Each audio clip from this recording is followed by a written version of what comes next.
Siapakah Abu Dzar Al-Ghifari? Tidak diketahui pasti kapan Abu Dzar lahir. Sejarah hanya mencatat ia lahir dan tinggal dekat jalur kafilah Mekah, Syria. Riwayat hitam masa lalu Abu Dzar tak lepas dari keberadaan keluarganya. Nama lengkapnya Jundab bin Junadah bin Qais bin Amr. Abu Dzar yang dibesarkan di tengah-tengah keluarga perampok besar Al-Ghifar saat itu, tetapi ia dan pengikutnya hanya merampok orang-orang kaya dan hasil rampokannya dibagi-bagikan kepada fakir miskin. Kerusakan dan derita korban yang disebabkan oleh aksinya kemudian menjadi titik balik dalam perjalanan hidupnya. Insyaf dan berhenti dari aksi jahatnya tersebut. Bahkan tak saja ia menyesali segala perbuatan jahatnya itu, tapi juga mengajak rekan-rekannya mengikuti jejaknya. Tindakannya itu menimbulkan amarah besar sukunya, yang memaksa Jundab meninggalkan tanah kelahirannya. Bersama ibu dan saudara lelakinya, Anis Al-Ghifar, Abu Dzar hijrah ke Najd. Ini merupakan hijrah pertama Abu Dzar dalam mencari kebenaran. Bagaimana kisah hidupnya? Keislaman Abu Dzar bermula dari saudaranya yang bernama Anis Al-Ghifari. Ketika itu, saudaranya baru pulang dari Mekah. Kepada Abu Dzar, Anis menceritakan bahwa ia bertemu dengan seorang nabi, yaitu Muhammad SAW, yang menyebarkan agama sama seperti yang diamalkan Abu Dzar, yaitu mewajibkan orang kaya memberikan sebagian hartanya kepada fakir miskin. Seperti Abu Dzar, Nabi pembawa agama baru itu sangat mengecam orang yang tidak memperhatikan orang lemah, seperti anak yatim dan fakir miskin. Berita ini memberikan daya tarik yang luar biasa kepada Abu Dzar. Abu Dzar kemudian menuju Mekah secara terang-terangan. Ia mengucapkan kalimat syahadat di dekat Ka'bah. Suasananya itu sangat mencekam dan menakutkan, yang menyebabkan para sahabat takut menyatakan keislaman secara terang-terangan. Hal ini disebabkan oleh adanya ancaman dan penganiayaan kaum musyrik Mekah terhadap penganut agama Islam. Setelah mengucapkan 2 kalimat syahadat, Abu Dzar disiksa kaum musyrik Mekah sampai tubuhnya berlumuran darah. Setelah menyatakan keislamannya, ia kembali ke kampung halamannya dan mengajak sanak keluarganya dan kerabat dekatnya masuk Islam. Beberapa bulan setelah Nabi Muhammad SAW hijrah ke Madinah, Abu Dzar membawa rombongannya dari kabilah Ghifar dan Aslam ke Madinah. Mereka menyatakan sumpah setia kepada Nabi. Ia termasuk Ahl al-Suffah, yaitu sekelompok sahabat yang tinggal di serambi Masjid Nabawi, yang senantiasa beribadah, zuhud dari dunia dan miskin. Di kalangan sufi, Abu Dzar dipandang sebagai perintis gaya hidup sufi. Sepanjang hidupnya, dia memilih hidup dalam kefakiran, meskipun punya peluang untuk hidup kaya. Bagi sufi, kefakiran menduduki derajat tinggi di jalan kebenaran, dan orang fakir sangat mereka hargai. Mereka merujuk kepada firman Allah Subhanahu wa Ta'ala dalam Quran surat Al-Baqarah ayat 273, yang artinya, berinfaklah kepada orang-orang fakir yang terikat oleh jihad di jalan Allah.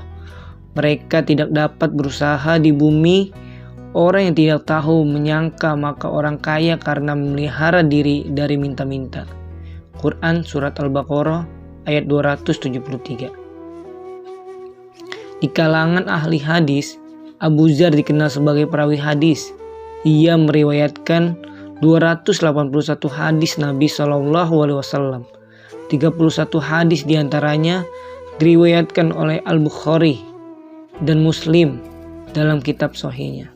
Kematian Abu Dzar persis seperti yang diprediksi oleh Rasulullah SAW.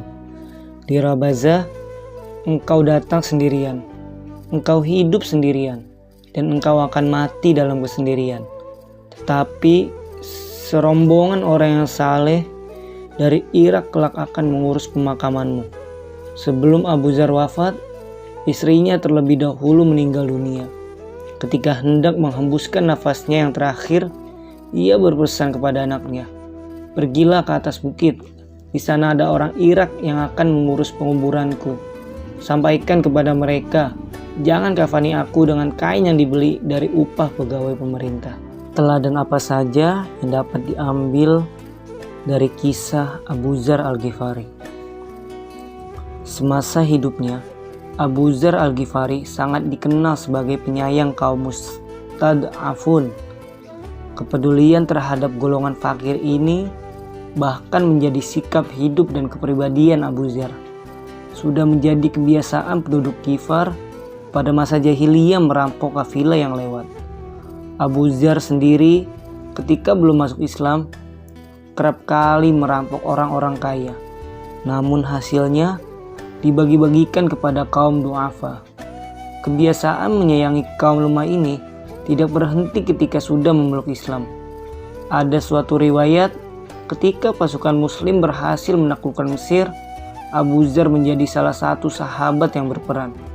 Untuk itu, atas jasanya tersebut, Abu Dzar dan sahabat-sahabat yang lain mendapatkan bagian sebidang tanah di Fustat. Akan tetapi, tanah bagiannya tersebut ditinggalkannya dan ia lebih memilih tinggal di Hijaz. Keteguhannya dalam membela kaum lemah menjadi ciri khas corak perjuangan Abu Dzar Al-Ghifari. Hingga suatu saat ia tidak sepakat kepada kebijakan Khalifah Utsman bin Affan yang akan mendirikan Baitul Mal, perbendaharaan negara, guna mengurus harta umat Islam, mal al-muslimin, karena dikhawatirkan akan terjadi perampasan harta umat Islam dengan dalih untuk harta Allah Subhanahu wa Ta'ala. Begitu juga saat berkunjung ke Damaskus pada tahun 32 Hijriah atau 652 Masehi, Abu Dzar menyaksikan Gubernur Muawiyah bin Abi Sufyan sedang membangun istana hijaunya, Al-Hijrah, yang megah. Abu Dzar berkata kepada Muawiyah, "Kalau engkau membangun istana dengan hartamu, itu berlebih-lebihan. Kalau engkau membangun dengan harta rakyat, engkau berkhianat." Keberanian dan ketegasan sikap Abu Dzar ini mengilhami tokoh-tokoh besar selanjutnya, seperti Al-Hasan Basri, Ahmad bin Hambal, Ibnu Taimiyah, dan lainnya. Diriwayatkan bahwa Rasulullah SAW berpesan kepada Abu Dzar Al-Ghifari dengan 7 wasiat, yaitu yang pertama, mencintai orang miskin. Yang kedua, lihatlah orang yang lebih rendah dalam hal materi dan penghidupan. Yang ketiga, menyambung silaturahmi. Yang keempat, perbanyak ucapan la haula wala quwwata illa billah. Yang kelima, berani berkata benar meskipun pahit.